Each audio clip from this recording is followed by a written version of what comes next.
मैं बार बार कह रहा हूं, नोटिस कोई फांसी का फंदा नहीं है। नोटिस आ जाने का मतलब सजा हो जाना नहीं है। नोटिस को बहुत ज्यादा सीरियस लेने की भी जरूरत नहीं है, लेकिन नोटिस को पढ़ने की जरूरत है, नोटिस का जवाब देने की जरूरत है, इग्नोर करने की भी जरूरत नहीं है। अभी समस्या क्या आ रही है, आपके पास पहला नोटिस आया, आपने पढ़ा ही नहीं। अभी सुबह भी एक व्यक्ति आए अलवर में, कहते मुझे पढ़ना नहीं आता। अरे आपको नहीं आता, आपके घर में परिवार में कोई तो होगा जो पढ़ता होगा। अगर आप पहले नोटिस को ही रोक लो तो आगे के नोटिस नहीं आएंगे।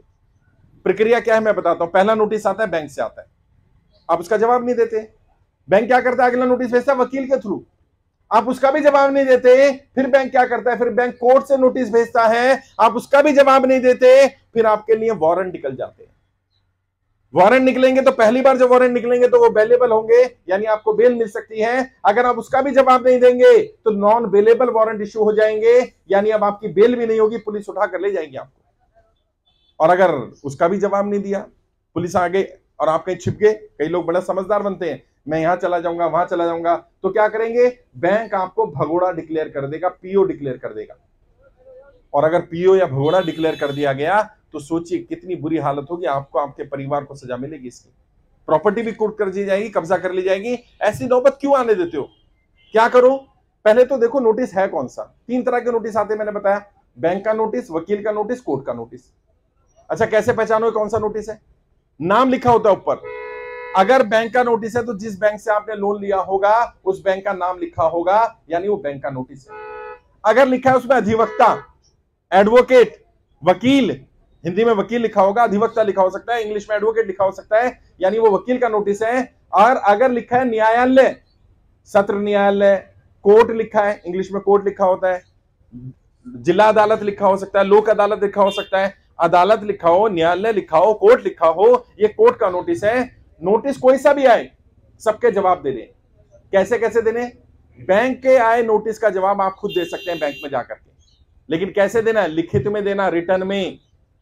बैंक क्या कर रहा है पता है? बैंक एक चालाकी कर रहा है, आपको एक ईएमआई बाउंस होती है, एक नोटिस भेजता है, एक और बाउंस होता है, फिर नोटिस भेजता है, फिर नोटिस भेजता है।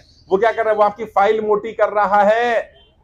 आपको समझ में नहीं आ रहा? जब बैंक कोर्ट में जाएगा वो दिखाएगा हमने 10 नोटिस भेजे थे और आपकी तरफ से एक भी नोटिस का जवाब नहीं आया होगा, तो यह माना जाएगा आप डिफॉल्टर हो।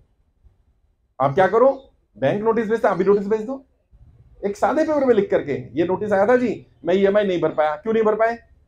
मेरी नौकरी छूट गई, मेरा व्यापार बंद हो गया, मेरी आर्थिक स्थिति ठीक नहीं, मेरी कमाई का साधन नहीं है।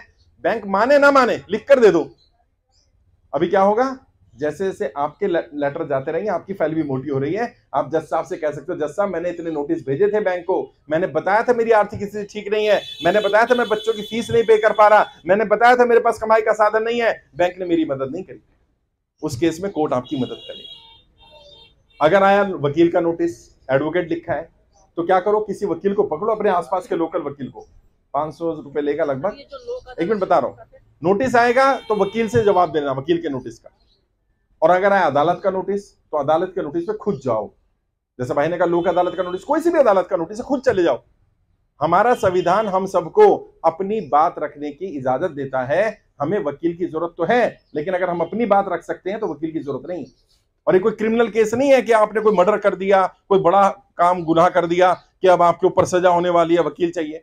हाँ, किसी की प्रॉपर्टी अगर मोर्टगेज है, उसको अगर डीआरटी में लगाना है केस, तो वकील चाहिए होगा, वो भी बता दूंगा आज कैसे करना है।